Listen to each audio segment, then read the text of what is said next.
You are listening to a Daydreamers podcast. I am Erin, the Daydreamer, and today I have two amazing guests, and I have been wanting them on my show for so long. I just did not know in what capacity. Like, I really sit back and I people watch, and I look at how people interact with each other, interact with me, type of work they do in the community, just anything. And I just see like this is a person that needs to be highlighted, that needs to be on my show. Hello. And they're here. I have Mystee and Christina. Thanks for joining. Thank you for having us. I'm excited. Okay, so let's just get straight to it, okay? Brandy versus Monica. Y'all. Now the group chat, we're all in a group chat. I put all of my friends in one group chat so I could just text at one time who's down for happy hour. And they ended up getting cool. So the group chat was popping that night. What did y'all think overall, Brandy versus Monica? Overall, I enjoyed it. It took me like back in the day. I heard some songs I hadn't heard in a minute, some songs I forgot about. Yeah. I enjoyed the commentary, especially from Black Twitter. I enjoyed the entire thing from beginning to end, and that was the only verses that I actually watched the entire time. Yeah. See, I've watched. I saw Luda and Nelly. I saw Luda and Nelly. That was dope. I didn't realize I needed Luda and Nelly, and I saw Erica and Jill. That's what got me into verses. I did a little episode on that. That's what got me into verses. I saw the one with Beanie Man. I can't remember. He's a dance hall musician, the Jamaican one. I saw that, and I saw DMX and Snoop Dogg. That was live. Christina, what did you think? Overall, like Mystee said, it just took me back. It was. I mean, I was having the tour in my living room. Really? I kicked my husband out. He was in the bedroom watching TV. I took over the TV, my phone. I mean, because I like watching it on either like YouTube or another platform that I can put on my TV. And I was looking at my phone to look at some of the comments. It was amazing. It was hit for hit, song for song. And I love just listening to 90s music anyway. So that was like, I didn't know I needed that. Like, of course, Brandy and Monica. But then when they announced it, it was like, oh, shit. Like, yes. I didn't know I needed that. And like, okay, so what were when you first saw the announcement, what did you think? Oh my God, this is really going to happen. It's really happening? Because one of them didn't want to do it. Like, Monica didn't want to do it, right? No, she didn't want to do it at first. Brandy said she was open to it, but she wanted it to be a celebration, not a competition. All the ladies have said that, if you notice, because Erica and Jill was like that too. Jill didn't want to do it. Jill Scott, for people who don't know, and if you don't know, I don't understand why you don't. But Jill Scott was like, I'm not really with the whole battling thing. And she said Erica Badu hit her up and was like, girl, no, let's just come together and celebrate. And they showed that. The ladies are like that. Yeah. Mystee, when your first thought when you saw the announcement for Brandy versus Monica. Okay, so the first visual that I had, because I read the article not too long ago, the first visual that popped into my head was Monica punching Brandy before the AMAs. I don't know why that popped into my head. Yeah. What did they ever say what their beef was? I don't know. Did they ever said exactly? I think it started off something that was manufactured at first, because you know how they always have to have that, pitting one against the other. Yeah. Because it was only really them in their genre at the time, maybe around that age, aside from Aaliyah. Yeah, that's what I was going to say. Maybe Aaliyah. Aaliyah passed, so I was always Brandy and Monica. But yes, that did happen. I don't know why that popped into my head first, but then I was like, oh my gosh, like this is going to be awesome. Like for the culture at the time that we are right now, I feel like our souls needed that good R&B music. Yeah. We just don't have that on that level, in my opinion, right now. Mm-hmm.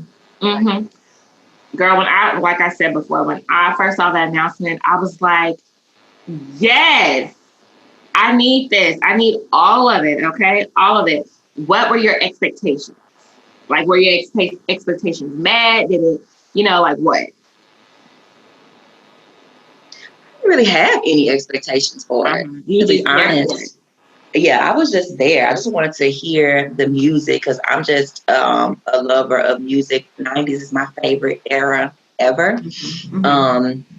And I just wanted to hear something different and something that I was used to. I just wanted that nostalgic moment. Yeah. That's all I expected was a nostalgic moment. Yeah. Christina. For me, what I expected, of course, the good old songs that we listen to. But I expected a little bit more singing from them. I think Jill Scott and Erica gave us a little bit more vocals. Yeah. And I was expecting more from them. There was a lot of hesitation from Monica. Somewhat, and Brandy was in the beginning, there was some hesitation. Yeah. Then she kind of got a little bit more into it, but Brandy was singing everybody's song. Yeah. Okay. But Brandy always gives. I feel like she always gives that vibe. Like she's always kind of like happy. Now I know like in recent years, like maybe she don't always have the best personality. I don't really pay attention to what antics people have like out there and everything. But I feel like that's just her vibe. She just be happy to be there, like always just happy to be like in the music, singing somewhere. Like I feel like that's just her. And I can see Monica kind of being a little, just not with Randy, but just in general, just kind of like in her own little space and having to warm up. I could see that. But like I was just there. I didn't really. I knew it was going to be great, so my expectations were great. They were met. I just knew it was gonna be good. I was just happy this shit was happening. Like fucking right. I did not even know I needed this today. Like, yes, come through with it. So like, but overall, these are a couple of things that like I picked up on that I just loved. Okay. Brandy's journal. I love that she had her journal. And she was like, let me reference this real quick because that's me. And then like she had her stuff together, but it wasn't together. And I feel like that's how I am at this very moment. Like I got it together, but I low-key don't. Even when I was getting ready for this show, I was still typing notes like this, like 30 minutes before we started. Like I got it together, but I don't. So I loved her journal. I just started back journaling. I carry it with me everywhere. I love Brandy's poem. She had a poem pretty much with every song. I feel like there's a poet deep down up in here, deep down in my heart. I just don't know how to write poetry, but it seems like all you just do is write. I don't know, but I feel like I love Brandy's shameless plug about like her album. She was like, yeah, my album's out. Stream that today. I need y'all to do that. I'm all about the shameless plug. When I hosted open mic night, I would always have people do shameless plugs for whatever they were working on. And I love Brandy's boho outfit. I don't know if y'all picked up on my vibe, but I'm all about a boho. I'm all about just wearing it and feeling comfortable. I love Brandy's hair. Of course, I have dreadlocks, but I loved her hair. I just loved her whole thing. Like, I know in the group chat, somebody was like, it wasn't pulled together all the way. I didn't like it. I understood what she was going for. First of all, she could have kept the poems. Really? For me. Yes. But it's I was like, girl, no. She could have kept them poems now. Okay. I understood what she was going for, but it was like I would have probably liked maybe a backstory of how the song came to be, like more behind the scenes. They didn't do a lot of backstories. Yeah, they didn't. I would have liked to see more of that. Erica and Jill did backstories, and I know Snoop and DMX did backstories. Yeah, Brandy with the poem, she kind of turned into Moesha, like, girl, this is not the den, okay? I loved about it because it gave me Moesha vibe. I was like, I like this. Somebody said she was dressed like Andale. Yandel. I can see Yandel. I was feeling it. Like, I did get how, like, it could have been pulled together a little bit better. But I think it was the shoes for me. It was the shoes for me, and just a lot going on. Like, I don't know, something, it took all the way pulled together for me. I just didn't like it.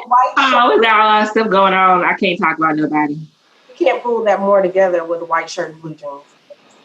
I think it was a turtleneck, though. Yeah, I think it was turtleneck. I didn't always on the turtleneck, but Monica's outfit. I'm gonna tell you this. As far as dress, like I love Brandy's whole vibe. That's how I am. But like, there are times I strive to dress like Monica or have that look, that put together look, and I can do that.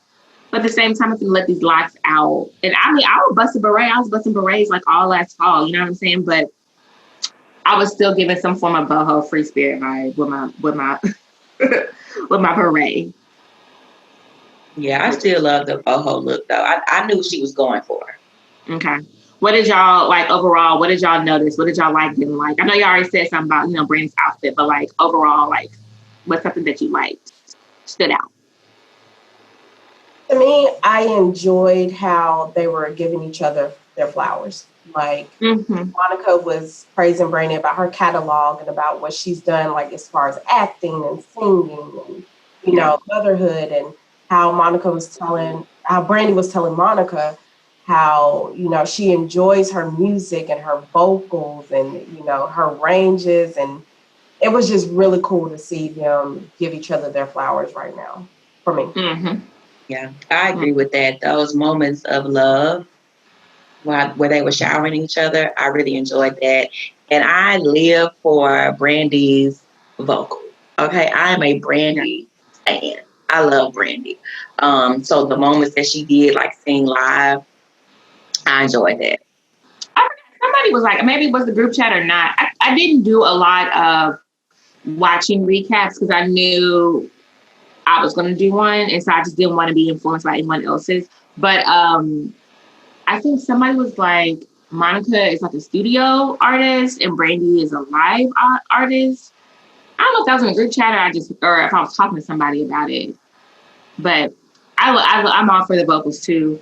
I'm all about the live, all of that. I always thought Brandy's voice was unique. It kind of reminds me of like Mary J. Blige, where it's not that they don't. I'm not saying they sound the same. I'm just saying like it's not that voice that you would think like Monica has a smooth voice. It's that voice that you think would be a top voice and stuff. But like Brandy's, her voice is a little raspy.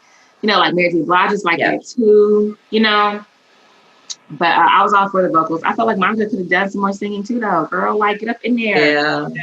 With the melodic, deep flow. Girl, your voice is creamy and milky. Like get up in there with it. Okay.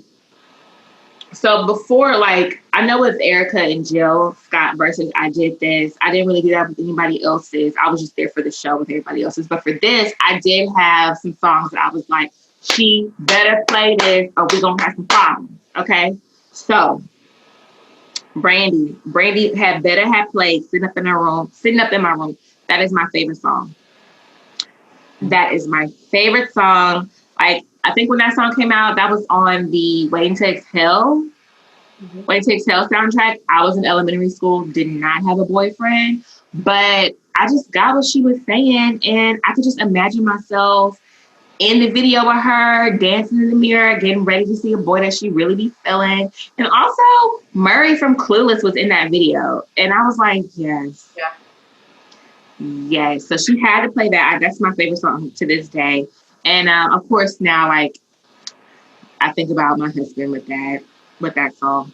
I Want to Be Down because once again I can see her, I can see myself because I did have a boyfriend back in elementary school, but Want to Be Down with this guy that she really liked, and I be singing that to my husband to this day at 35 years old, like. I'm trying to be down with you. I want to hang out with you. Like, and I really say that to him. Like, I want to be down with you. I'm going to hang out with you tonight. Like, I really be like, and then let's see, the Moesha theme song. She played a clip of it. I'm happy that she got a clip of it. I like Have You Ever Loved Someone? And then Monica, Why I Love You So Much. I told Larry, my husband, I loved him to that song. I played it. And we were coming back from Shreveport from visiting my mom. And I played it. And I was just singing real hard too. And I was singing to him, like playing with him and stuff. And I was like, did you listen to that? And he was like, I wasn't really paying attention. And I was like, well, you need to pay attention. And I played it again. And then I was like, I love you. That was my way of telling you. I know, yeah. What did you have to hear? For Brandy, he Both is. of them. Brandy and Monica, both of them. What did you definitely. He is by Brandy. I love that song. Almost Doesn't Count. Mm-hmm. Definitely, I Want to Be Down. That's my karaoke song. I was like, you was doing the dance. Yes, that is my jam. And Monica, I had to hear First Night. Like, I love Monica's songs have this ATL like beat to it. That I really love. And Don't Take It Personal. I love when the beat drop. I always do that Mary J kick when the beat drop on that song. I think it was one song she didn't play that I wanted to hear, but I have to think about what it was. I'll come back to me on that one. Okay. Yeah, Christina, what did you have to hear from both? For Monica, Love All Over Me. When that song hits, that's my jam right there. Which song? Love All Over Me. Oh yeah, okay. And what's the other one? I was surprised she did. What's the one with Franchise Boys? Every time the beat dropped. Oh yeah, I was surprised about that one too. I forgot about that. Yeah, I forgot about that song. So Gone. That was pretty cool to see her. She kind of got a little bit into So Gone. Yeah. For Brandy, and I'm kind of shocked that she played this one over a couple of other ones, but Put That on Everything. I love. And I'm pretty glad. I'm glad that she played that. And of course, Best Friend. That's my jam. Who do you think about with Best Friend? I guess like my sister, and then I have a brother as well. You know, he's always like, man, I know I can always count on you. But girl, I was singing that song to my dog this morning. Wagner is your best friend. That's my boo. That's why I had to cut him out and kick him out because he was up here barking. But yeah. Oh gosh, but I love that. And you know, she got the little bounce with the song, her and Ray J. I love their relationship. But yeah. I remember when I saw that video, and of course, when you hear the song, you think she's talking about like a girlfriend, you know, and then you see the video, like, oh, it's her brother. And so I was just wondering, like, if watching the video kind of shaped who you thought about with that song because of what she was talking about her brother and stuff. But yeah, I'm your sister, and so that immediately goes to family to me. Oh. I grew up an only child. Yeah, no, I did. I mean, I have a brother. He's 8 years younger than me, but I probably was like 8 when that song came out. Or, you know, so I can't remember when that song came out. When did Brandy's first album come out?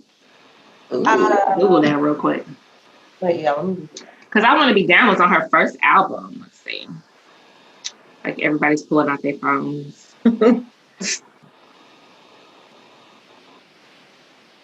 Be down or something like that, maybe. Release. I Want to Be Down was 94. 94. Okay, so 94, I was 9. Like 9. Yeah. And my brother was just showing up. So, I mean, how friendly can you be with an infant? Yeah. But anyway, okay. So the songs I forgot about, like, and not to say that I didn't love these songs. It's just like when I think of Brandy, sitting up in my room, I Want to Be Down, you know, that, and Monica, it's the select songs. But the ones I forgot, and I was like, dang, I forgot about this song. It was Sitting on Top of the World with Brandy, A Dozen Roses, which is crazy because I love that song. Like, I love that song. And, like, of course, at the time, I was probably thinking about Larry. Or how, if I wasn't with Larry, because I can't remember when that came out, it was probably just me daydreaming about whenever I would get a man. Whenever I would get a man and how I'd be thinking about him. But anyway. Slow Jam with Monica and Usher. I used to love that song. The whole entire Mystee album. Yeah. It was a banger. The whole, I still bump Mystee today. The whole album. I forgot about Sideline Hoe with Monica. And I feel like I need to revisit that. Like, I've never, to my knowledge, had to deal with a Sideline Hoe. To my knowledge, I'm sure they were there. Because why not? But I feel like I need to revisit that. I need to have it in my catalog for right now. Not to say this is Sideline Hoe all up in my husband's face. I'm not saying there's a pick me bitch right there in his face right now. I'm just saying, I feel like I need to revisit that as a grown married woman. You know what I'm saying? And then Brandy, I put that on everything. Those are the songs I just was like, how did I forget about this song? Like, this used to be my shit. Yeah. I forgot about Missing You from the Set It Off soundtrack. I probably started crying when I heard that. I completely forgot about that one, and I love that song. And I forgot about Monica's Knock, Knock, Knock, Stop Knocking. I forgot about that. I love that song. Yeah. It was a lot of stuff. Christina, what did you forget? That one, Knock, Knock, Knock. And every time the beat dropped, like I said, with the Franchise Boys, I was like, oh, yeah, I forgot she did that with them. Yeah. And with Brandy, the Roses song? A Dozen Roses? Uh-huh. That's Monica. Boy, you remind me. Yeah. Oh, that's the song? I hate that song. You know what? I might be calling it the wrong thing. I just know it's the Isley Brothers sample. And they say, and they're singing with the Dozen Roses. Yeah, okay. Yeah, I didn't know the name of that song because I really hated it so much. Let me make sure. Like, this song is so ghetto. It is. And I used to love that song. I'm about to see if it's really called A Dozen Roses because that's what I call it. Maybe it didn't resonate with me because I never had a pair of Gucci shoes. I don't know. Girl, I don't have none of that shit. I'm walking around in Tevas and Chacos and Birkenstocks and. I was trying to look at the list of songs. Oh yeah, it's called A Dozen Roses. This one. Hold up.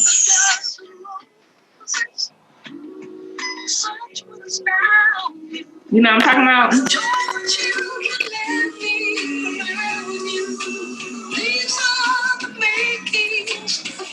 So you said A Dozen Roses. If that's what, I'm not seeing it on the. And you said Slow Jam. Slow Jam. The First Night.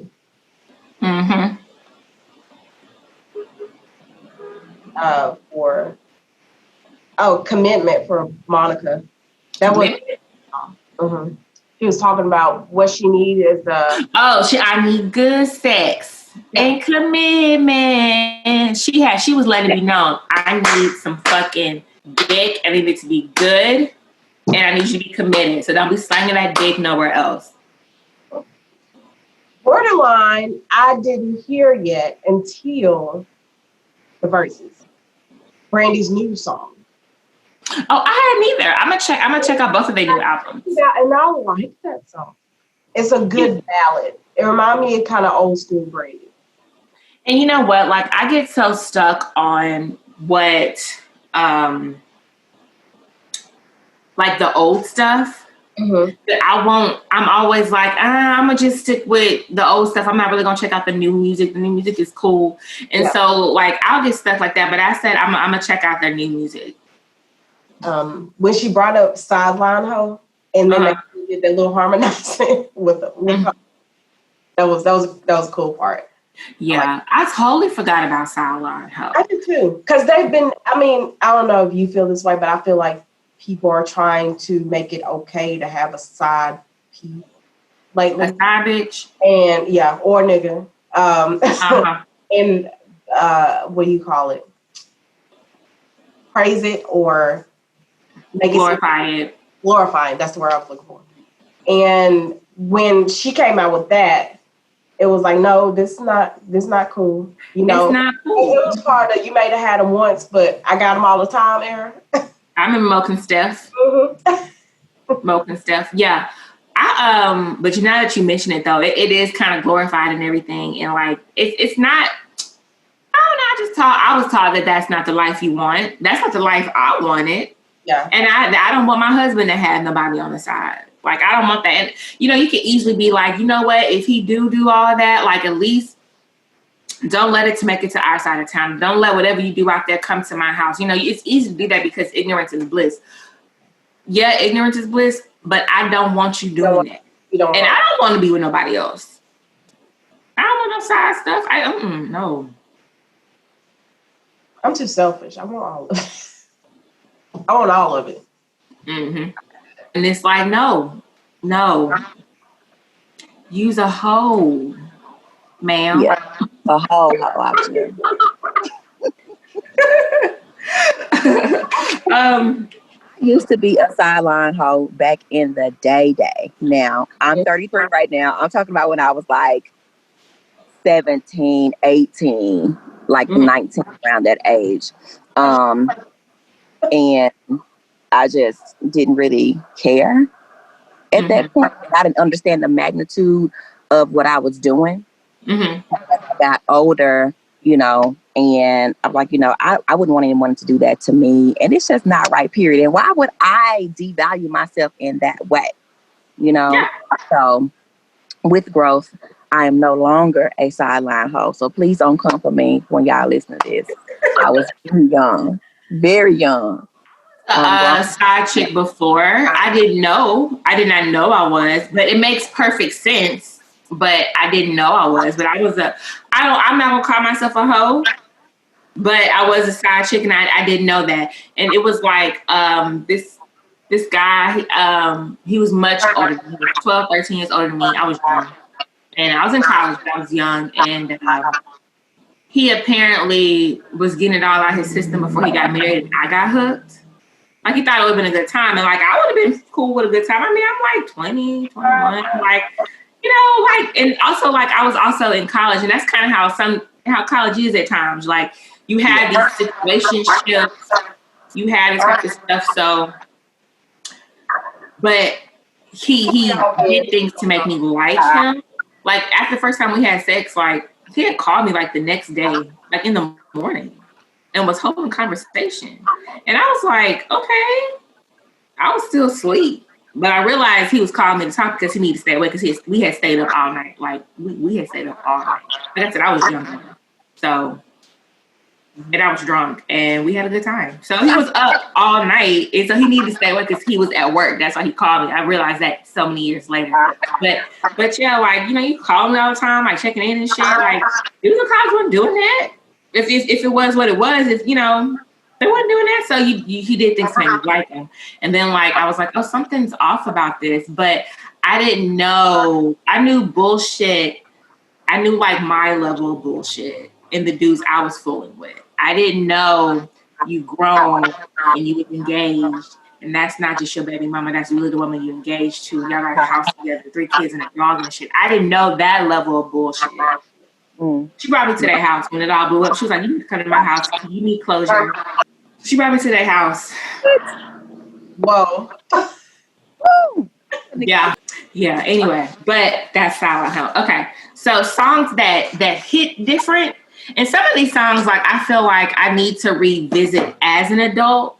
I know, let's see, Monica, I think all of Monica's, I really feel like all of Monica's songs hit differently. She was always, for her to be so young, she said she was 12 when she recorded her album, and it came out 12, 13, and it came out when she was 15. I always thought Monica was like a grown woman, even though we were kids. I thought she was like a grown woman because she just talked very mature. But like Out Across the Ocean for You? Is that the song that was on Space Jam? For You I Will. For You I Will. That song, I knew it was a pretty song when it first came out, when Space Jam came out and everything. It was a beautiful song, but now as an adult, I just feel like it's just different meanings. Now that I'm grown, now that I'm married, now that I got a kid on the way, and friendships are different now. Like, I just feel like that will hit different. First Night. Okay, so her first album came out in 1998. I was like 7th, 8th grade. I could tell First Night was about something with the dude. And she was like, no, that's not going to happen. But I didn't really know what it was. Like I said, I was 7th, 8th grade when that album came out. So, but I could tell. But now as an adult, I'm like, that damn Monica, that's who my child need to look up to. I'm not getting down on the first night. We can chill, we can watch TV, but no, don't get down on the first night. You know, so that hit differently. Before You Walk Out of My Life, I always knew that song was a breakup song. Once again, this is off her first album. She was so grown to me. But like, I knew it was a breakup song, but I didn't really get it. It sounded beautiful. It was pretty. But like now I get, well, not now at 35, when I got older and stuff, like I realized what it was. And like now at this point, even though I still like that song, I never want to be in the position that she was in that song.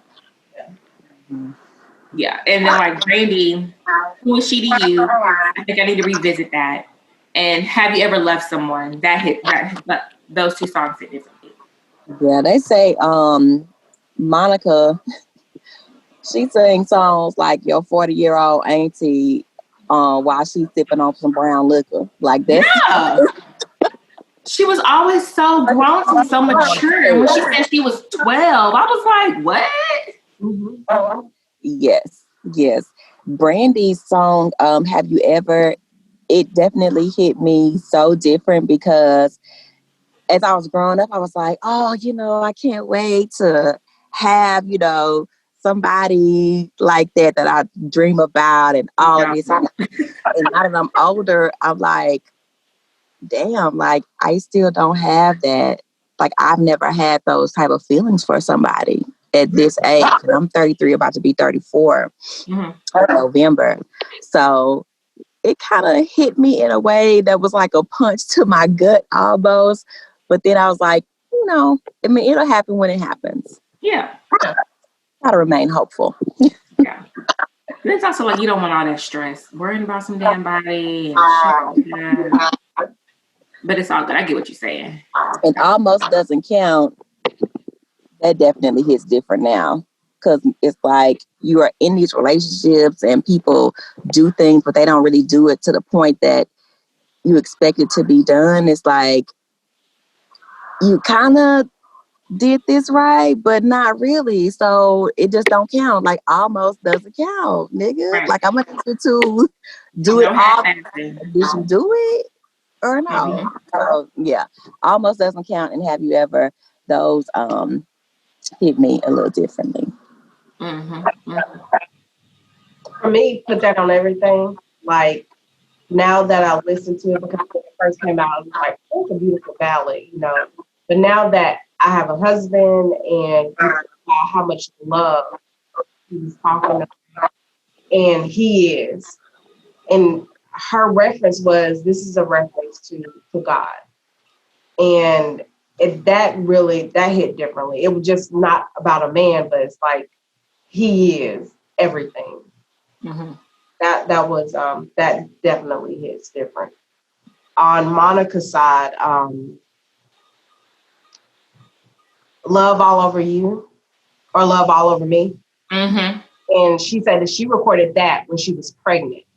Yes, I heard that. I heard it when she said that. She's going to push that baby out. Exactly. The type of love that she was talking about was just this overwhelming. And I think that's when she first got with Shannon. When what? When she first got with Shannon Brown.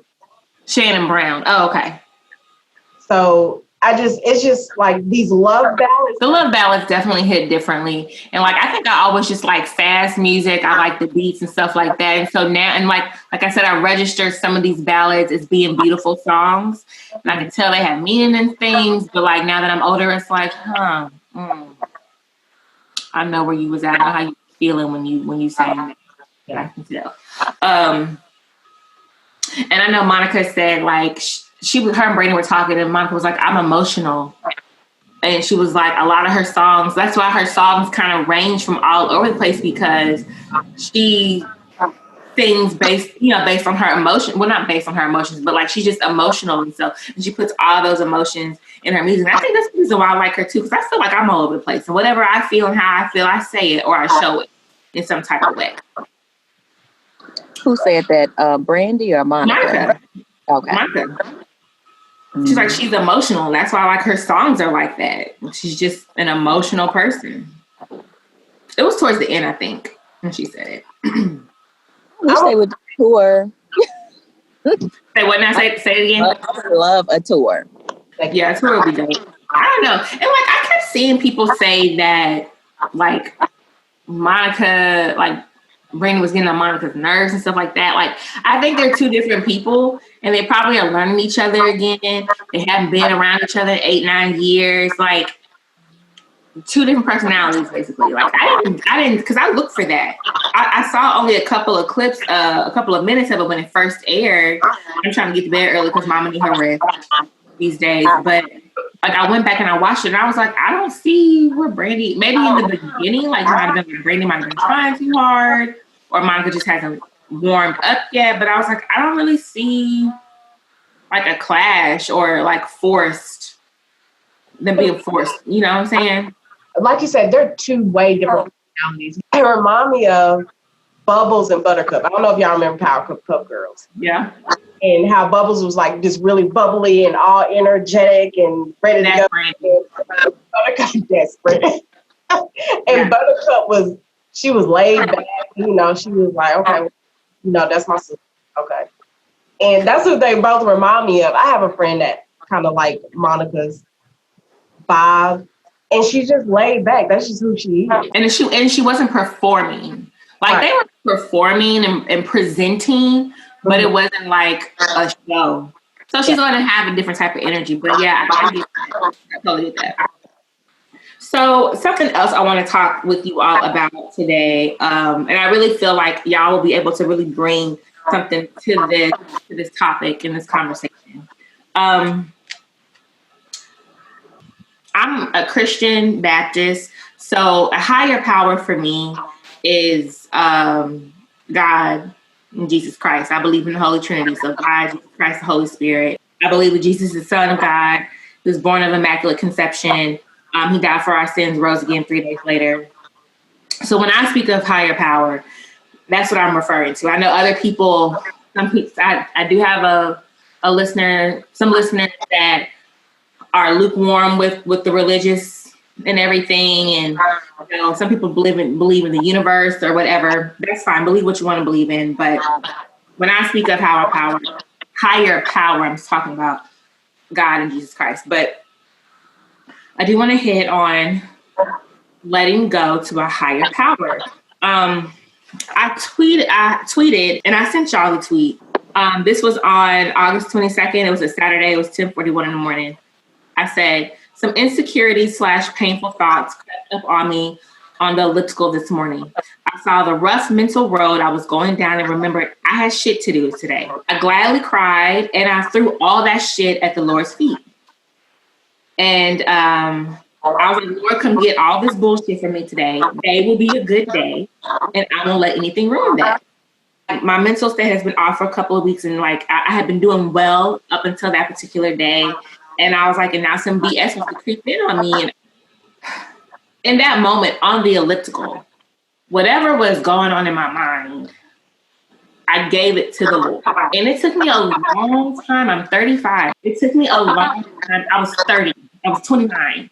I was 29, getting ready to turn 30, when the first time I was able to successfully identify a way for me to give something to the Lord and successfully do it.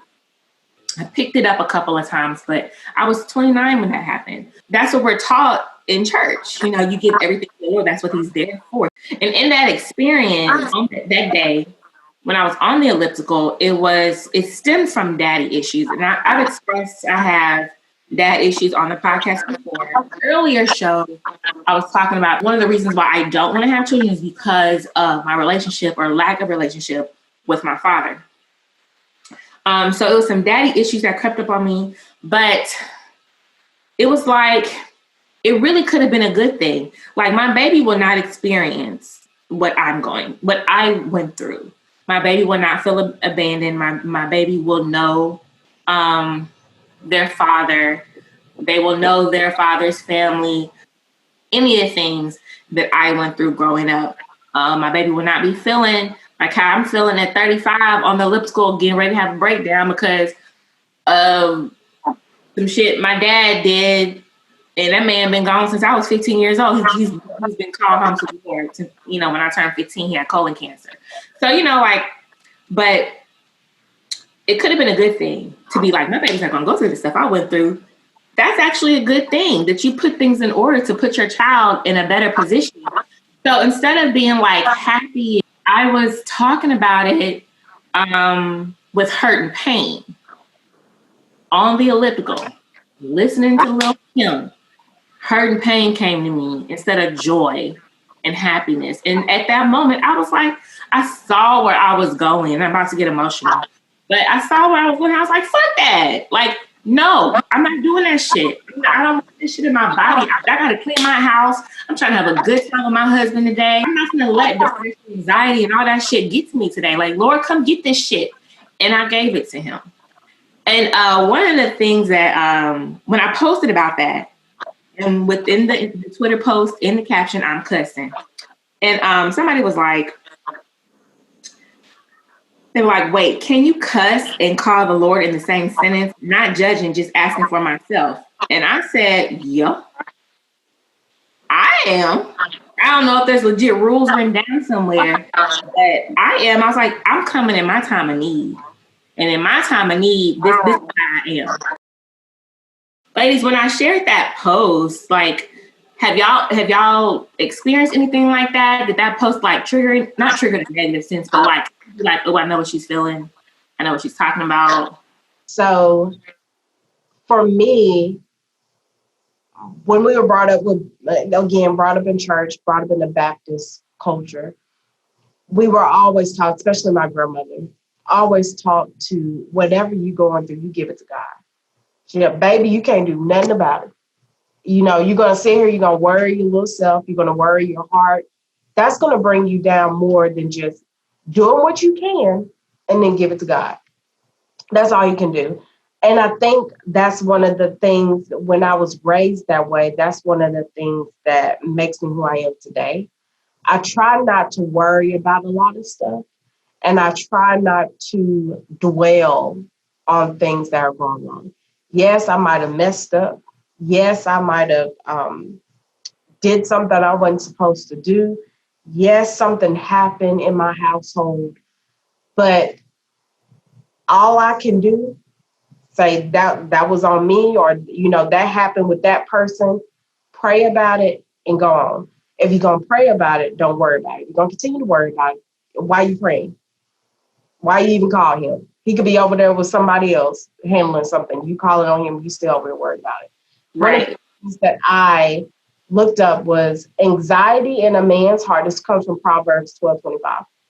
Anxiety in a man's heart weighs him down, but a good word make him glad. So when you're going through something, my grandmother, she's 102, still living in her right mind. Oh, good. Praise Lord. She grabs that Bible in a heartbeat. She'll call me. She's like, and look, she's 102, y'all. Okay.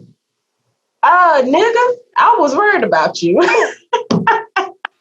call. That's how your grandma talk to you. So I had to get up my Bible and I was praying. Where you at now? She always called me, asking where I am. And on my birthday, y'all, she's just amazing. She got, happy birthday, nigga. I know y'all. Your grandma say that? Yes, my grandmother says it. She's 102. She can say whatever she wants to. But she loves it. And she's always, baby, we got to pray. These folks around getting that stuff. She calls COVID-19 that stuff. We got to pray. She was like, baby, going out to that church and got that stuff. And, but anything, she said, baby, you just stay prayed up. Stay prayed up. Don't worry about it. But just, be careful. Use common sense, of course, but just stay prayed up. And I think because we grew up that way, my mom, my dad especially, my dad would tell me in a heartbeat, if you're not going to do nothing about it, don't worry about it. Oh, it is what it is. Okay, let's go on to the next thing. So I think because I was brought up that way, that's what makes me who I am. Just you can't dwell on things. Okay, Mystee, like you two, like when you saw my post, did it kind of like trigger anything with you, or did it remind you of something you had went through? You had the same type of battle where you had to be like, you know what, I can't deal, take all this shit. Yes. I recently just started talking to like my friends and my family about my battle with severe depression and anxiety. It gotten so bad to the point where I just would not go out and do anything. And I look up, a couple of months ago, and I'm like, dang, I haven't bought clothes in years, in like 2 years. I haven't bought a pair of shoes. Like I haven't done the things that I normally do.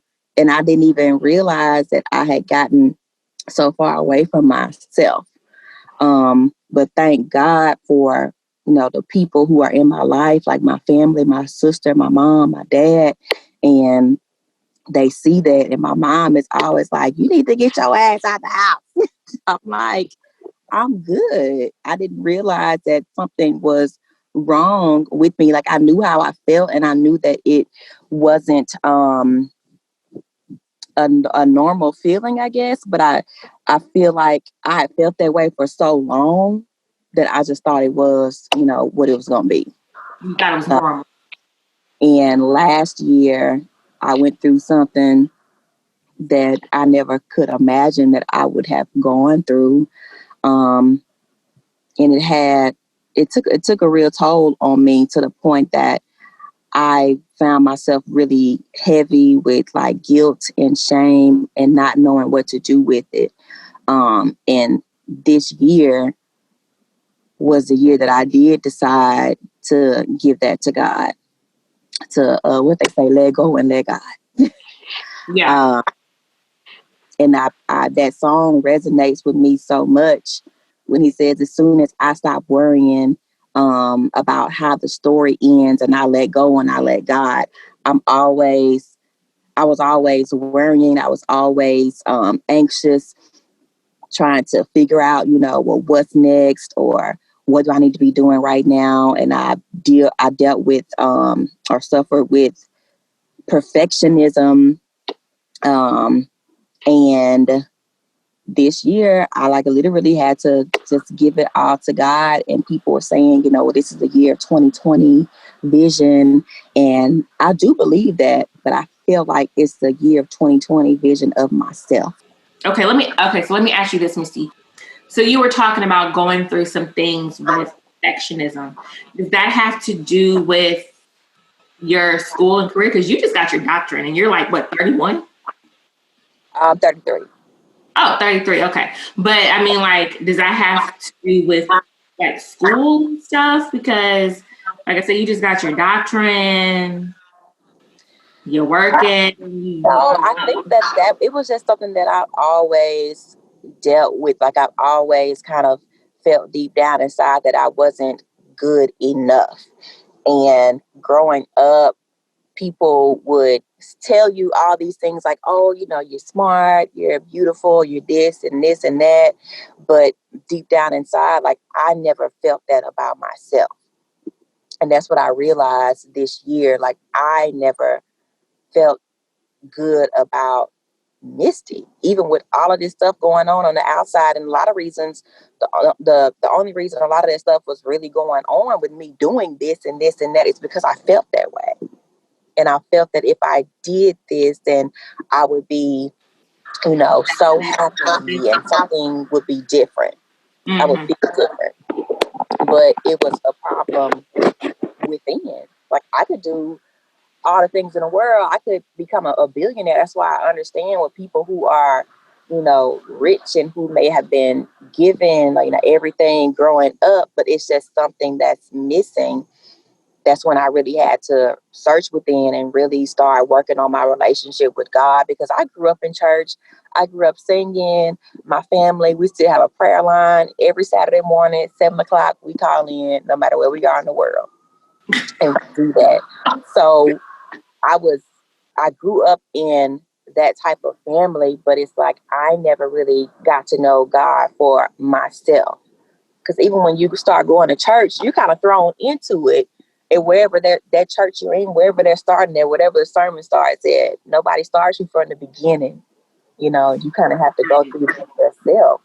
And then when you are in the beginning, like you're either in the beginning as in like you grew up from the nursery on up, or you are a newborn in Christ, and you go through after you get baptized, and you go through all this stuff. But I say church, I say God. I'm not gonna say church. I say God, Jesus Christ is like your master's, because I believe like your master's is getting like the application of what you learned in undergrad. You know what I'm saying? So, and see, that's one of the things like where I struggled with for so long. But let me back up before I talk about what the struggle. Like, I want to know, how do you talk to the Lord? Like I said, when I made that post, when I was like on elliptical and I was daddy issues, I was like, Jesus, and I was for real, like, Jesus, I don't get this shit. I don't want to deal with it, and that's how I was talking to the Son and the Father. Get both of y'all together, come get this shit about me, And other times I am like how the elders are in the church. Humbly, Father, I come to you today, Lord. Sometimes I come like that. And then sometimes I'm just like, hey, I forgot to tell you the other day, I got this going on. And like I said, one of the responses I got from my post was like, can you cuss and call on him?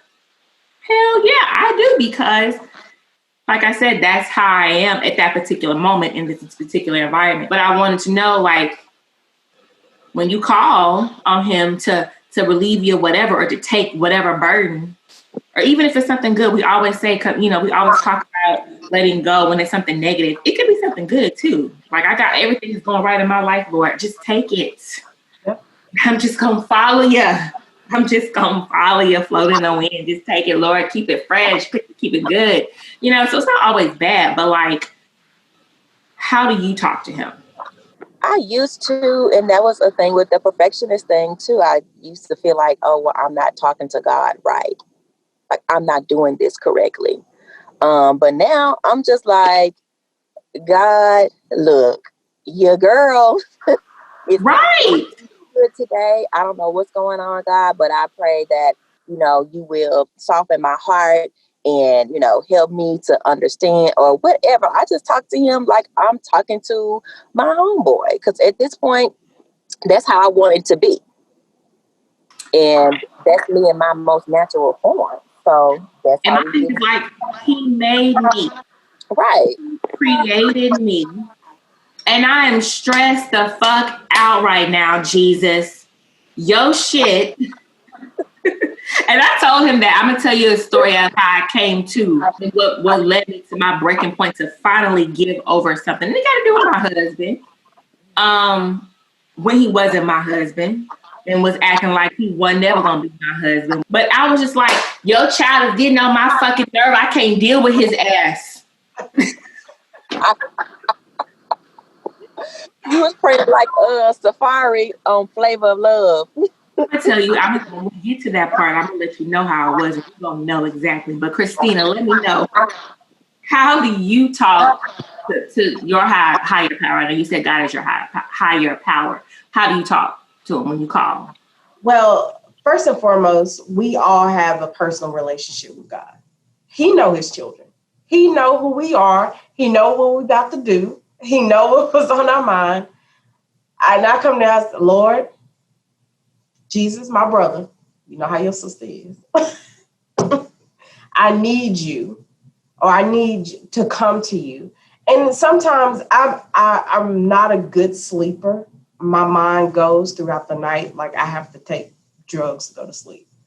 And when I have things on my mind, I'll lay there and I'll talk to him. This is what's going on, God. Please let me have enough wisdom to give these people that I need to help. Oh, Lord, I'm laying here. Please let your angel wrap their wings around me and rock me to sleep, Lord. Whoever looking over me, they need to rock me to sleep, God. It's just Whoever on duty. Can they tap in? And, they say angels have 6 wings. I need you to wrap around me and put me to sleep. Mm-hmm. So it's that personal relationship that you have with God. And yes, if that's you, you can cuss. I mean, that's you and God talking. Nobody in this world have a heaven or hell to put you in. Nobody. Mm-hmm. So I think we all go through something. I want to put a disclaimer out there and say, because I know you asked the question earlier, what's the breakthrough that you went through? Now, there's plenty of breakthroughs, and we all go through things. I've been through stuff. There's times I had to lay in bed with tears in my eyes and just talk to him. And so that's when you have to revert back to what you were raised in, what you were brought up, and to just giving it to him. We're human. Mm-hmm. We're human. We're always going to worry about something. But we have to try to, like Miss said, let go and let God. Mm-hmm. And see, my thing was, we hear it, even with people who believe in the universe. You give it to the universe. Well, where the hell the universe at? I mean, I know the universe is uphill, and I know it's up in the sky. So is Jesus. That's where he be at. In my head, that's where he at. Yeah. But it's like, how do you do that? I'm not gonna say that was my problem with church in religion and stuff. I don't want to say problem because I don't have a problem with it. But my confusion, I'm direct. My confusion is, well, where is the manual? Well, the book is the Bible is the manual, but no, it don't say step 1. Pour water in the pot, and then you measure out the rice, and then it don't give you step by step like you cooking something. You know what I'm saying? It gives you step by step, but not in the step by verb, like just straight out. And so my struggle was like, well, how do I give it to the Lord? Like, ain't nobody telling me how to do that. And then everybody has their own way. They all have their own personal relationship with their own higher power. And so, like I just said, my true breaking point and how I figured out to give things to the Lord was when it was my 29th year. And I still had been Larry's girlfriend for 8 years. We did have 1 year where we broke up, but I just throw that in there. But, and I was getting ready to turn 30. It wasn't an age thing. It was a time thing. We've been together, a couple, since I was 22. I'm getting ready to turn 30. You're 4 years older than me. I've been in your son's life since he was 3. Like, I had moved back home to Shreveport because the job I had in Monroe, the company closed down, couldn't find work. I was just going to stay in Monroe, moving with Larry. My mama was like, no, that's not your husband. He doesn't need to take care of you. I'm glad she said that. She's like, that's not your husband. But I was like, no, he's cool with it. She was like, well, he's going to say he's cool with it. That's your boyfriend. He loves you, cares about you. But he don't need to take care of you. That's not your husband. So you need to come back home. So I went back home to Shreveport. I was in Shreveport for like 2-3 years. And I was at a point where I need to make life decisions. I was working at a bank. I didn't like what I was doing. I didn't like living in Shreveport no more. I'm a grown woman moving back in my mama's house in my room I had in high school. Like, I just wasn't in a good place. I needed to make life decisions, and I could not make life decisions because a big part of my life was Larry and his son, who was not my son. And I'm not even his stepmother. I'm technically the dad's girlfriend at this point. You know what I'm saying? I have no rights. I have no say so, in anything. And as far as in our relationship, yeah, but like as far as this kid who makes up majority of my husband's then boyfriend's life, I couldn't move. I didn't know where to go. And I told him, I was like, I'm moving out of my mama's house. My mama told me to live my life. She's like, I like Larry, but you need to live your life for yourself. So I'm trying to live my life for myself. I love this man. I want to be with him. He said he want to be with me. He called me his wife, and I say every time I'm not his wife, every time he introduced me to somebody, oh, this is my wife. I know you saying that because you're trying to show how much I mean to you, but I'm not your wife, so let's not even play them games. I need to find a job. I couldn't find a job in Shreveport. I wasn't coming back to Monroe. The only reason why I would go back to Monroe is to be Larry's wife. So, but I can't move because I'm just like, what about Larry? Well, Larry, in my opinion, from what I could see, wasn't doing nothing. So that was my breaking point, y'all. And so I'm telling you, I couldn't function.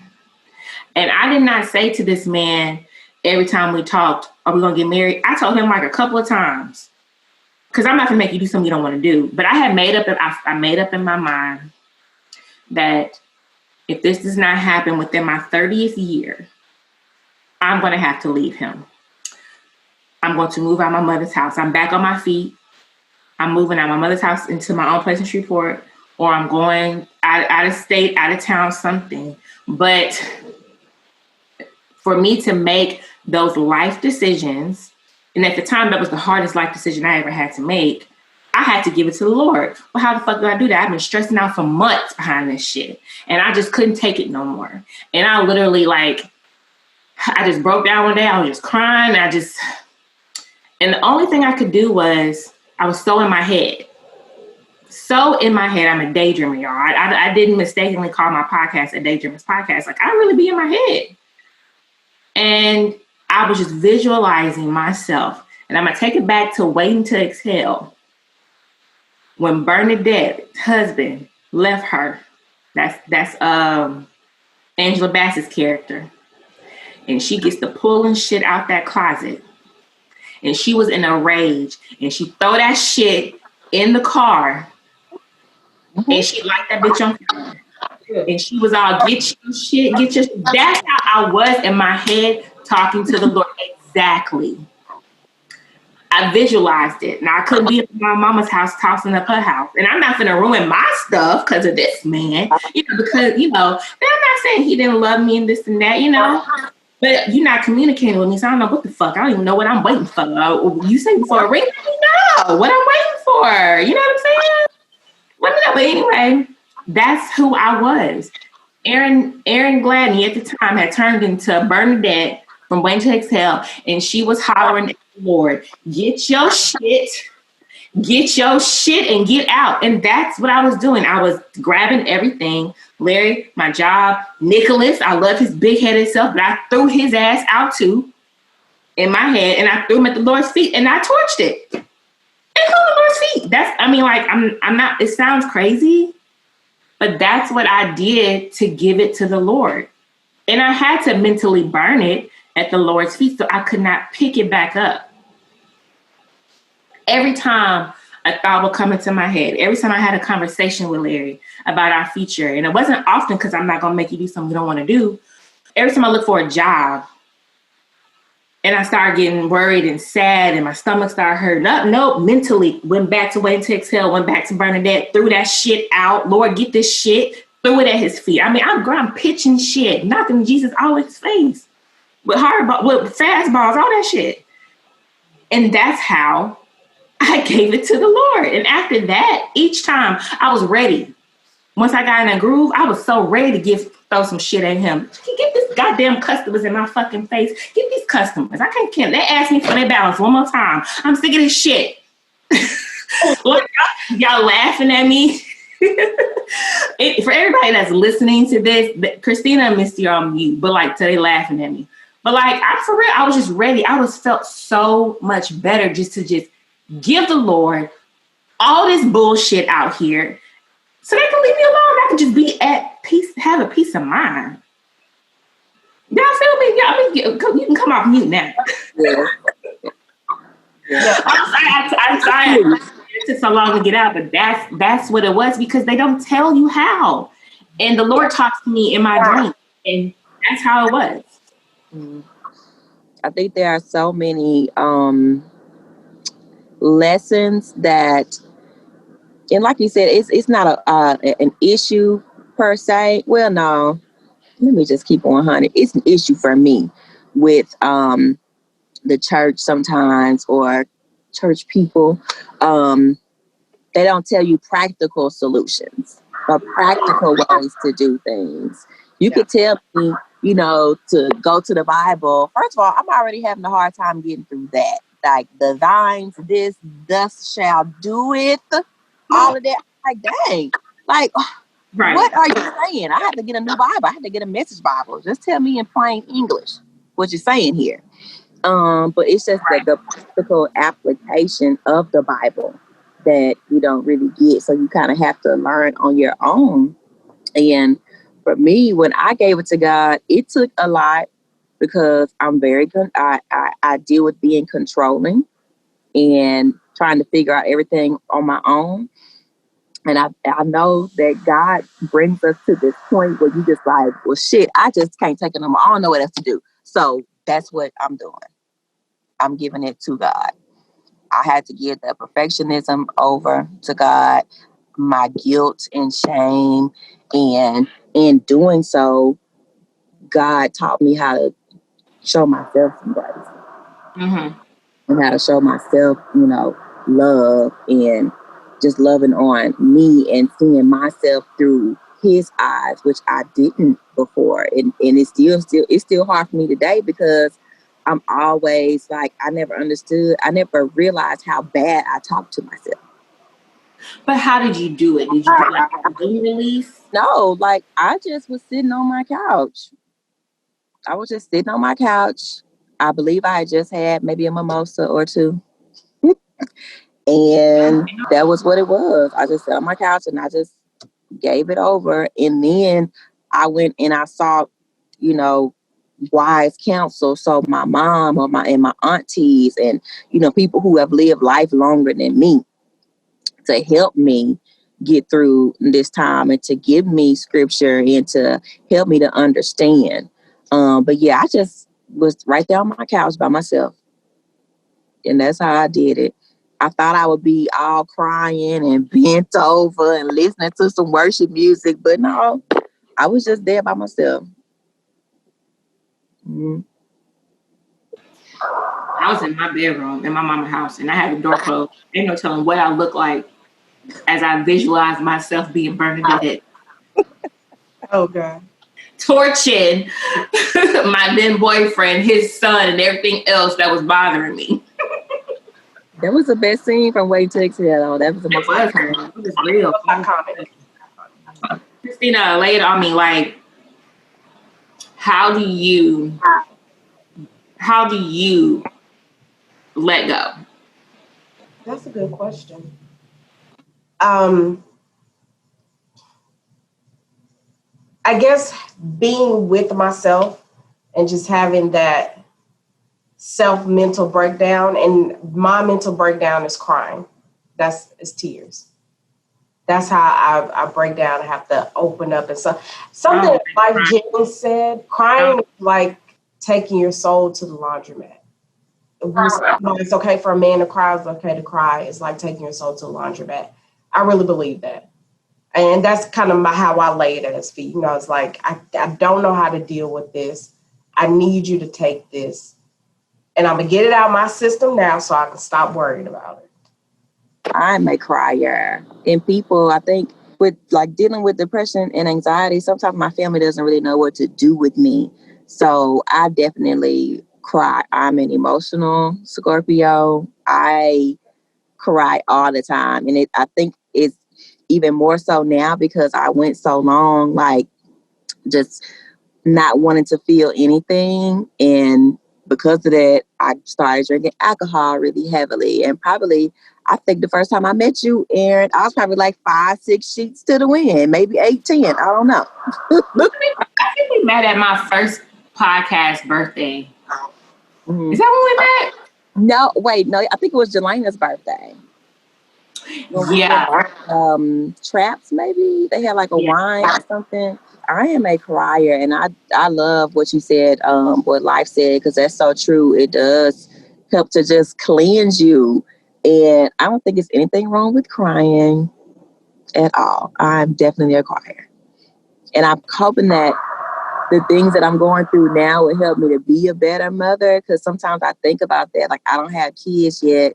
Like, it's just a lot of things that I want to try to slay right now, so my kids won't necessarily have to go through it. And if they do, then I can identify it and help them get through it, I understand. And I have we're going to go through it a little bit in a couple of minutes, but like on my list of giveaways, that's something. Let me make sure I write that down because I want to hit that. But another method I had, because once again, the Lord, Jesus Christ, the Holy Spirit are right here. I know they are right here. Yes. But at the same time, I'm like reaching out and I can't touch you. So I can't just give it. I can't give it to you. So that method, and I didn't give nobody no ultimatums. I'm going to say that they realized, I guess, I was for real. They need to get their shit together and handle business because I'm a married woman today. But in that situation, and for a little while after that, anything that kind of popped up, I didn't always go Bernadette mode, but I would just visualize myself just laying it down, laying it down at the Lord's feet, whichever one was available, whether it was God or Jesus, one of them. It was at their feet. And the other methods I've used, I write it down, and I don't throw it away like in a trash can for fear that somebody will find it. Well, nobody find it but like my husband, but I'm not really worried about him finding out about things because he probably needs to know, you know what I'm saying, whatever's on my mind or what's bothering me and stuff. Yeah. But shred it. Like I'll write it down, and the shredder is because like the visualization it stopped working for me for a while. And I was like, but this shit worked for me back then. Like, why is this shit not working for me now? Like I got stuff going on with me or whatever. So I would like write it down, and then I'll put it in the shredder. And I shred it because I can't pick it back up and take it out. I can't pick it up from the Lord's feet after I give it to him. It's gone. And if it comes back to me, I'm going to write it down again and shred that thing again. Comes back, I'm going to write it down, I'm going to shred it again because I don't want it. I'm giving it to you. And eventually, over time, not to say I stopped thinking about it, but I'm just able to function, to move forward.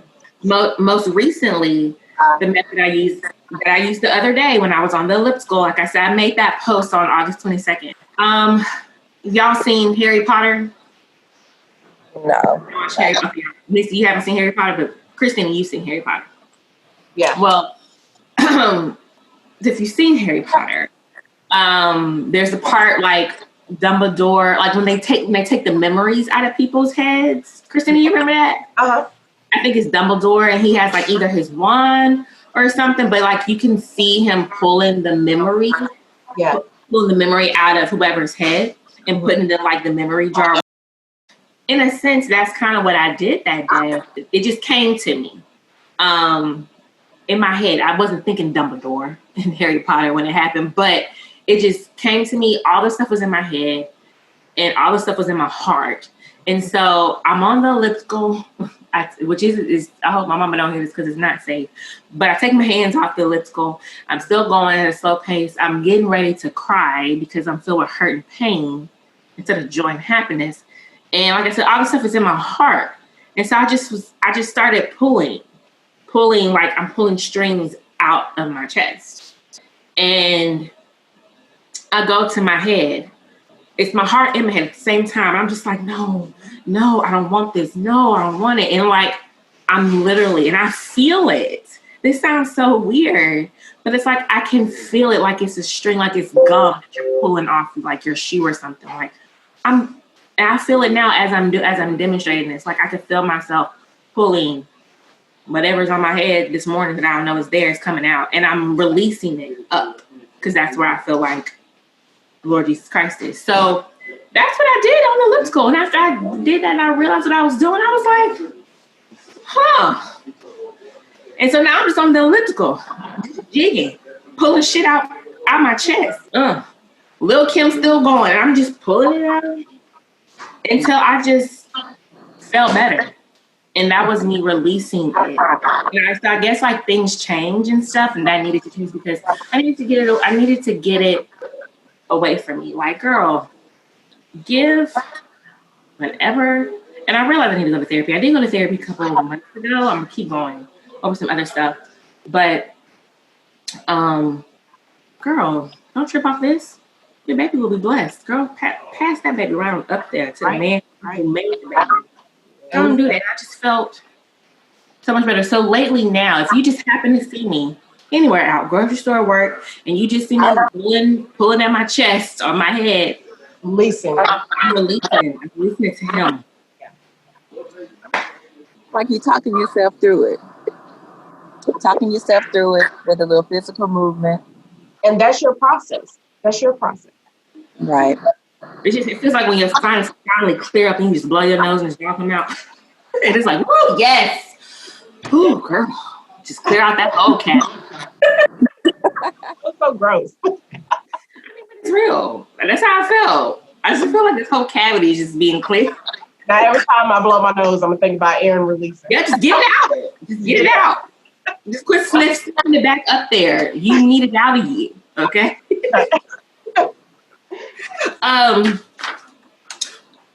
Mystee, what is something that's on your current list of giveaways? But right now, things that you are just like, yeah, I'm done with this. Whether it's good or bad, like, but and also what you're willing to share, because I know some of this may tread on some personal things, but like, what's on your list of like, oh yeah, free giveaways, just to get all this shit. You can come get it for free.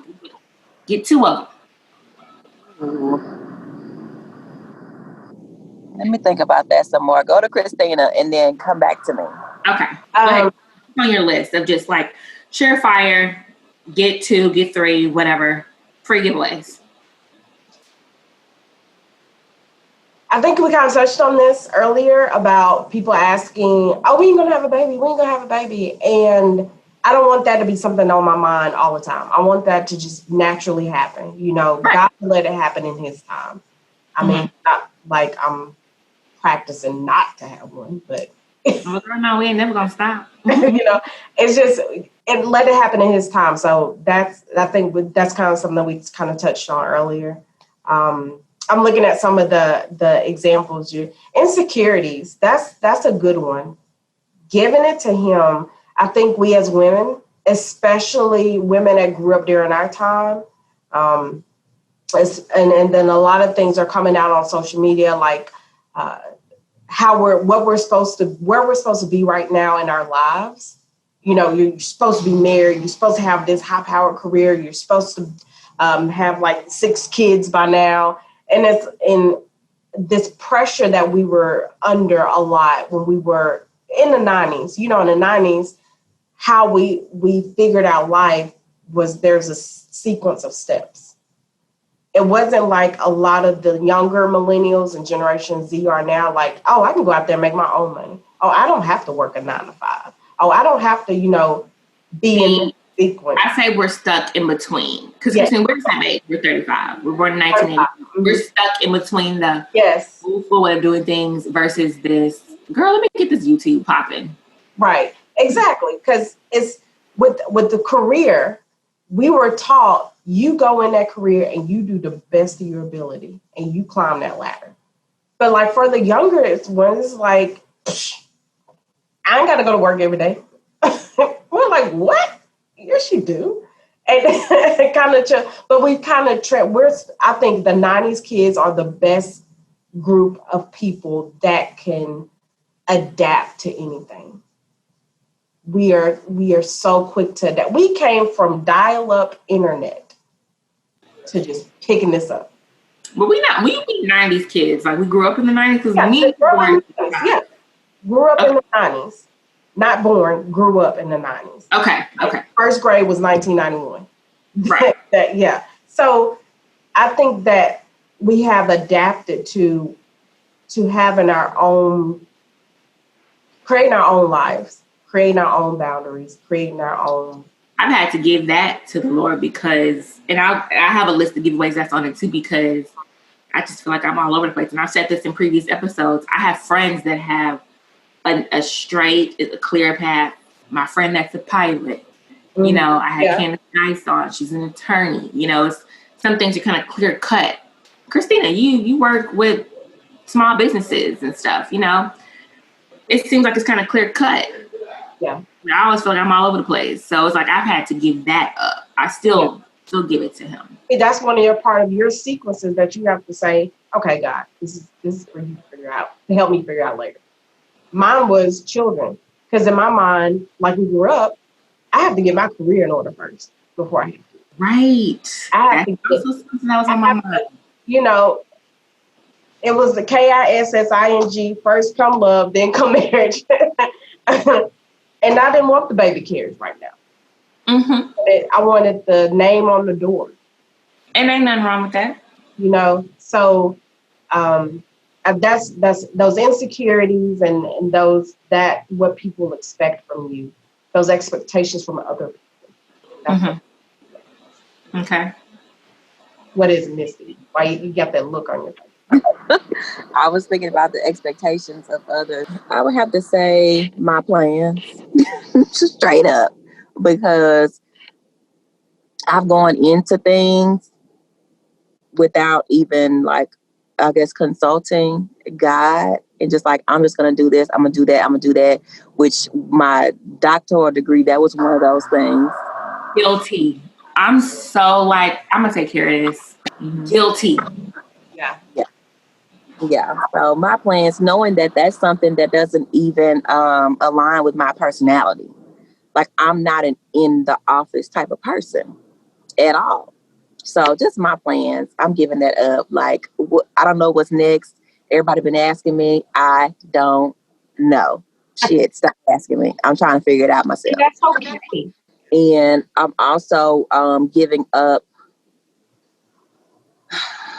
I'm giving to God my spouse. I'm giving that to God. I'm about to start dating again. Yes. Because I had shut that down too. And fear, I'm giving that completely to God because anything in particular, or just fear? Fear of I talked to Christina about starting a business. Fear with that. And even fear about doing music, because I love music. Fear about that. Fear about, I talked about earlier, being a good mom. I'm giving that to God. There are certain things that, I'm not about to sit here and worry my mind about anymore. So all of that, I'm doing like you. I'm I'm taking all the strings and giving it to God. Yeah. My the things that I'm just ready to give away, the insecurities, and a lot of my insecurities stems from it stems from dad issues. Right now, I can't believe I'm at this place in my life where I'm about to be somebody's whole mama, but I'm here and it's a good thing, this is something we decided to do, but it's now that I'm here, it's my family before the pregnancy, before Ragnar, when it was just three amigos, me, Larry, and Nicholas, and we were dating, and this was my boyfriend's son, that was important to me. And then as our relationship became more and more, and then we got married, and we became a legalized family, and then we got the dog. I found out I was having a baby. It's oh my God, so this is just so important to me. I don't want nothing to destroy it. And so that's where insecurities, that just little thoughts. Like I said, I want my baby to have a father in their lives, whether, God forbid, we split up or something. Regardless, my baby will have their father. Us splitting up, I don't want that. I love Larry with all my heart. It was a thought, but now we're married, and it's oh no, it's secret. And now we have this family, and now we have this house, and we have this dog, and we have this, and we're gonna have grandkids. We're waiting to find out what we're having. But like, if it's a girl, I technically already have my grandkids. I'm carrying, if it's a girl, I'm carrying her and my grandkids right now. So it's like, oh God, I got all this, I got to be careful with this belly. You know what I'm saying? So stuff like that. So all these little small thoughts came into play, and it was just creating, it was, and it is, sometimes it's not, just creating like chaos for me. Maybe that's just the mama in me. Oh God, mama in me, my baby and my son. Technically, they'll be 15 years apart. What type of relationship would they have? Will they have a good relationship? But like, I want my kids to have a relationship with each other. I grew up without my siblings, other than the one and my brother that my mother had. We grew up in the same house. So we have a relationship. But like my other siblings, like, we don't. I said on my last episode or one before that, like, one of my brothers I have never met. We probably talked on the phone a couple of times. And I called him to, I didn't say this at the time, but I called him to be like, you're going to be the uncle. And we need to get our shit together. And we can't let other people's actions or lack of actions keep us separate.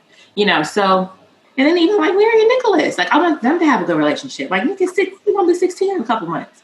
They be smelling themselves. But sometimes those things can turn into straight up like division. I don't want that. I remember them. They were best. They still are best buddies now. Folks getting older and smelling themselves, and folks, you're not going to disrespect me in my house, period. You know how things are in this world. Folks don't want to listen, blah, blah, blah. Like that, I know it's growing pains. At the same time, I don't want a spat to turn into division. I say my prayers every night and every morning, and I just give it up. So I'm willfully giving that stuff up. And then, like, as far as like, I recently gave up something yesterday, and it was on cause problems for me. Like, I'm not on the radio right now because of COVID and stuff. I don't know when I will come back. I still got a key to the building, so I know that I ain't fired, and I haven't been replaced, but I'm just not back yet. But my boss called me and was like, we have a new operations director, operations manager, and he wants there to be some more engagement on the station I'm on. And so my direct supervisor was like, I want to throw your name out there when we start to have these conversations, whenever it happens. Is this something you want to do? Do you want to have like 1 to 2 hours of like straight up real live broadcasting with engagement, people, having callers call in and stuff like that, actually do that type of stuff. And so I told him, I was like, well, I made no secret. Ever since I came back to Monroe 5 years ago, I said, I want to be on the radio. I want to be in our area, Sheila K. That's a big radio name here. I want to be Angela Yee. I want to be Ebony Steele. I want to be Shirley Strawberry. Like, I want that. I made that very clear. So yes, now the thing is, I'm going to be a mama come Thanksgiving. I don't know what my life is going to be like. And so now I'm like, damn, they finally talking about doing some things I want to do. And now I'm just in Target sweating. And I was like, whoa, E, chill out. You don't even know. This is just talk right now. You put it out there what you want. They know you serious. You told the Lord, give it up. You're not going to stress yourself out about something that could possibly happen. And you don't know what your life is going to be like. And listen, no. Give it up. So yesterday in Target, at like 4 or 5 o'clock in the afternoon, I was up in Target pulling stuff out of my I was. I don't care. What are you holding on to that you know you need to give up? Or even if it's something good. But what is it that you are holding on to that you know good and well? Pass it on to the Lord. We all stubborn. We all got something we just hold on to. And we just would not let it go. I can start. I still got to get it together. Like, I still hold on to radio. I just said in Target yesterday, I was giving it up. But there's still parts of me right now. And as a whole, that I'm just like holding on to it. I need to give it up. But I still got this. With my career, whatever the hell that career would be, I'm still holding on. I got a good job doing what I'm doing. I make decent money. I don't have to think. It's a cool job. but I'm still kind of like, am I going to make it a career here? Climb this ladder? I don't know. I need to figure that out because it's really annoying because what I do is fine. Confidence.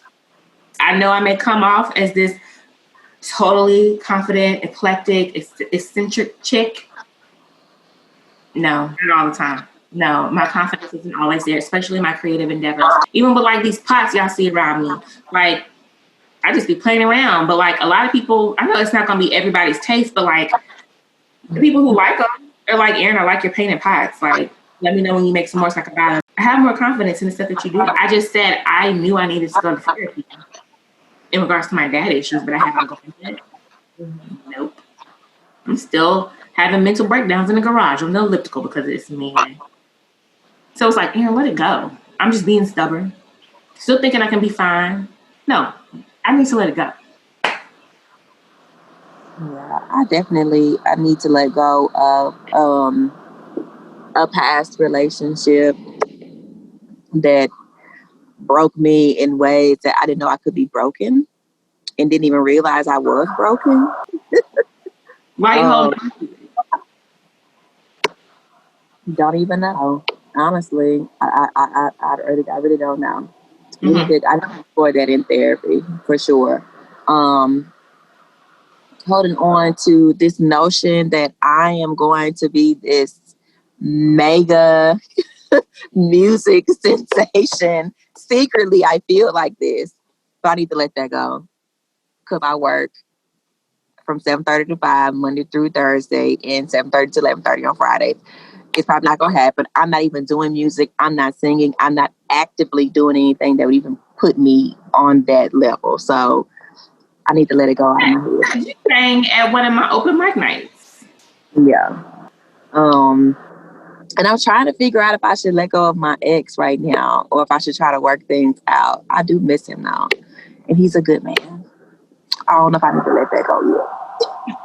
I can't help you with that one, girl. My ex is my husband. I don't have. What you got, Christina? Mm-hmm. What are you holding on to? What you being stubborn about? For me, perfect Christina. Letting that go. It's okay not to have it all together. And I think because I help people on a daily basis, I have in my mind, I need to have it together when I know I don't. I don't at all. But, and insecurities about me physically. And because we're so hard on ourselves as women. And so you think you're supposed to look and. I was going to say, what are you insecure about, Christina? I mean, you don't have to tell me, but I'm just over here like, what are you talking about? That's sweet. Thank you.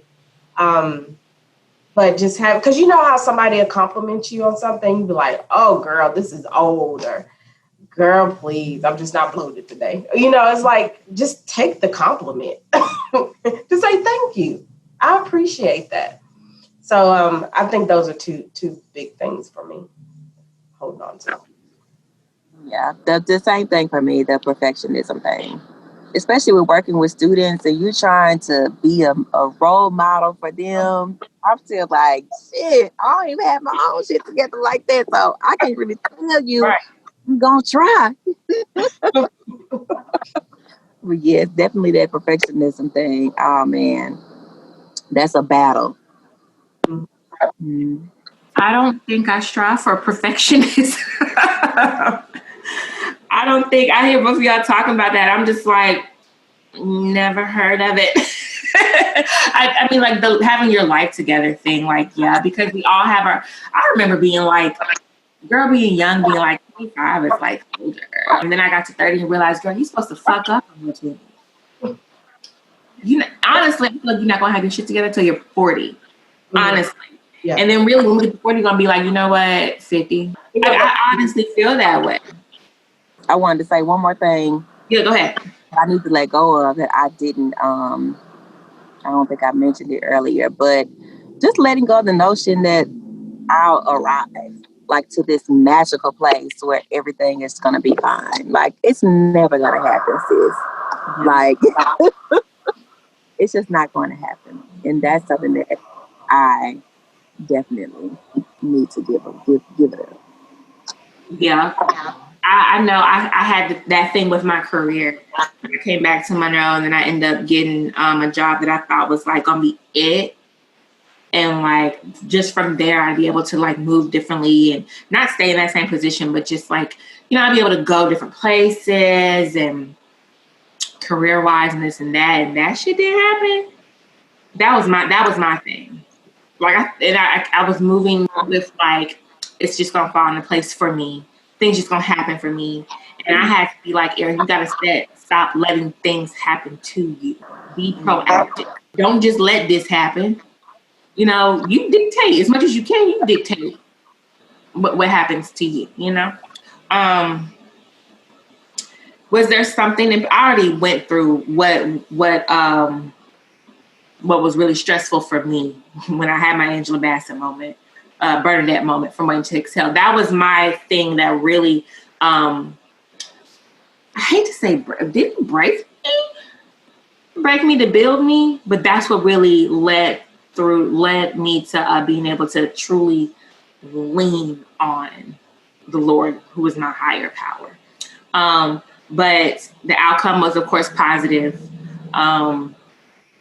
Once I actually let things go before the outcome, I just felt so much better. I said I was throwing all kind of shit at Jesus. Just everything was your shit. Like I was like, come get your shit. This your goddamn shit. Get it. Like everything. And I just felt so much better. But like if you guys, if you want to say what the situation was, then go ahead. If you don't, I understand because this stuff can be personal. But just like, how did you feel when you handed it over? And then like, what was that process? Like was there something different other than what we said earlier? Like was there something different? And just how do you feel? Do you talk about this type of stuff with other people as well? I mean, I'll tell somebody in a minute. That's why I got this podcast. But do you also talk about this type of struggle in the process you went through with other people? Immediately, I didn't feel any different. I had to give it over a couple of more times after that for me to really get it, done. Because like I said, I do deal with just being in control of everything and, trying to figure out things on my own. And I can make this situation do this and do that. So I had to give it over a couple of times and I didn't feel different immediately, but I started, this might sound crazy, but I started like, I started feeling like I wanted to be around people more. I started to feel more energy to go out and do things like take a walk. And I started to just open up more about what I was dealing with instead of sitting in my room and in the dark crying and eating stuff in my face with food. So that was kind of what the process looked like for me, just getting out more, out of my comfort zone, actually talking about it to people, family, friends. I talked to Amelia about a lot because she just, I don't know, Amelia just gets it, you know. So it's easy for me to talk to her about things. So that's just what it looked like for me, just kind of getting back to Mystee in a way. I started singing that more. What's your process, Christina? Like, if you care to share what it was, then share. But if you don't, like, how did you feel when you handed that over? And like, what was that process? Like, how many times did you go to pick it back up?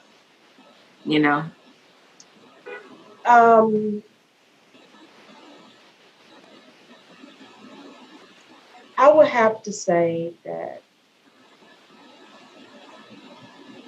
my cousin, I had a cousin that there was a situation with, and I think we all kind of went back and was like, what if we would have visited more? We would talk to this person. What if we would have done more as a family?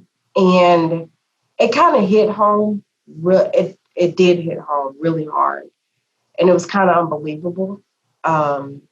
My way of going through that was like, okay, I'm gonna just go to work. And my boss kept telling me, go home, Christina.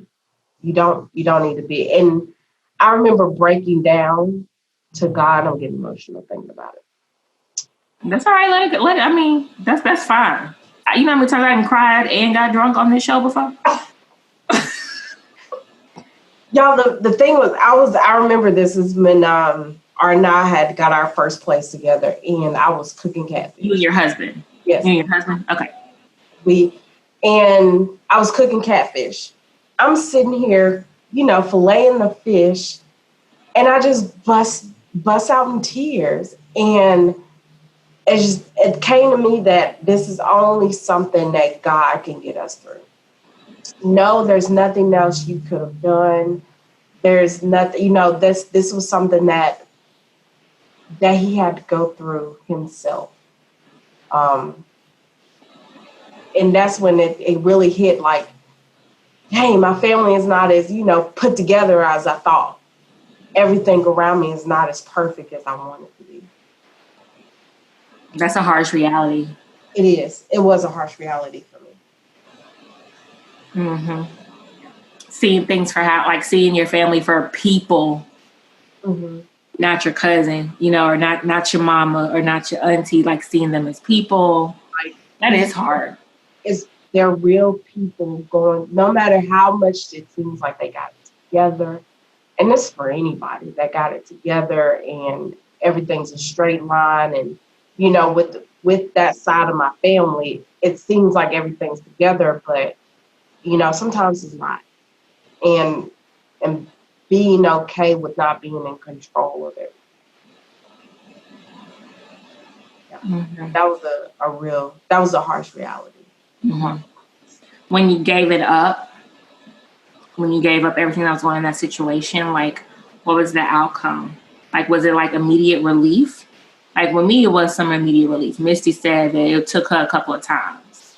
I had to give it to the Lord several times too, but like, as soon as I gave it to him, I felt better. Like, with you in that situation, like, did you feel better instantly, or was it just over time? It's over time. Over time, after seeing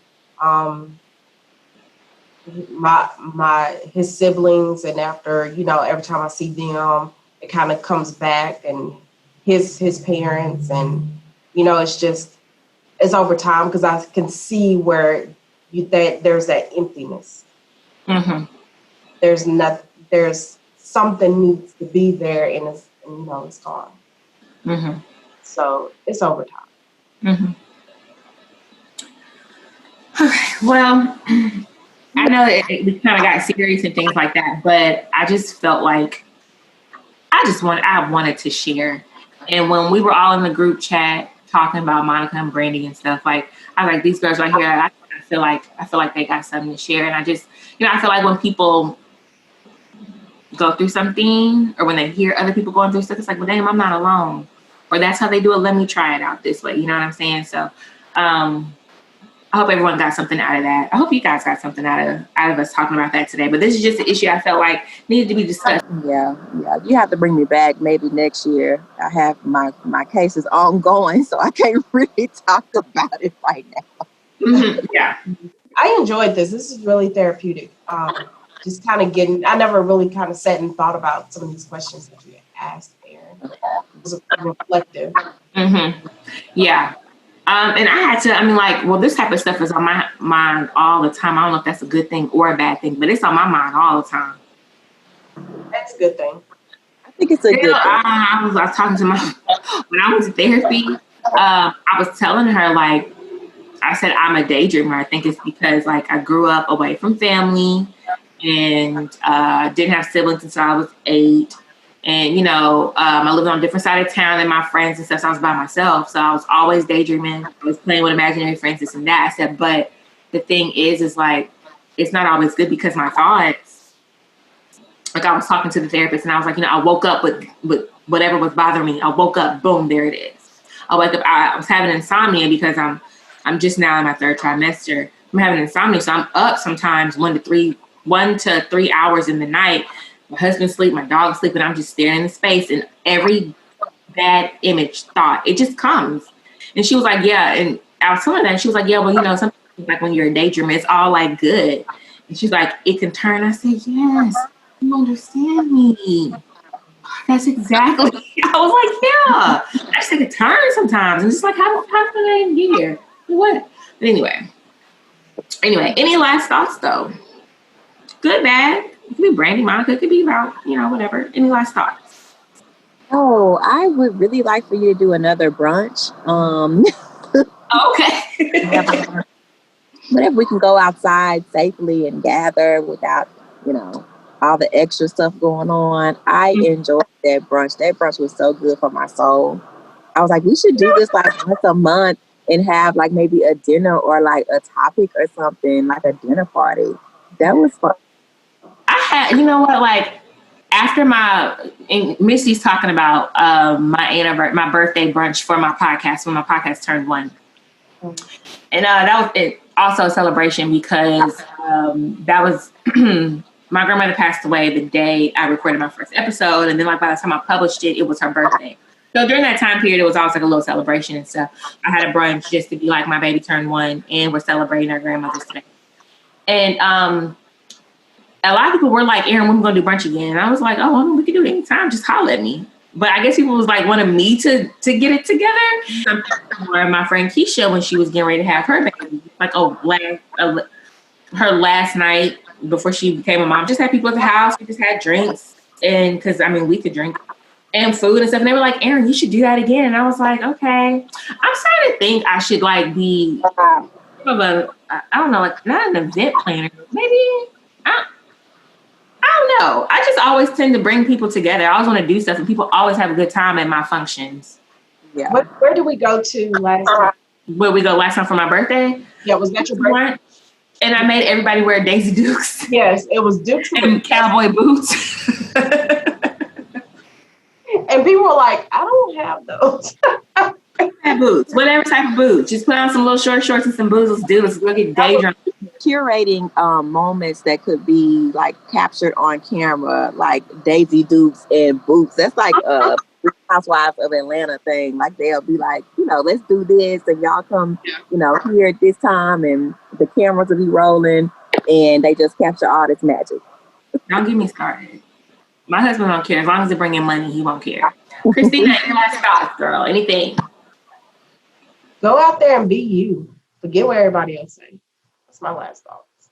We're so caught up in what people think, and especially now, because now we're all sitting at home commenting on everything. And it's like, it's your life. Nobody else is living it but you.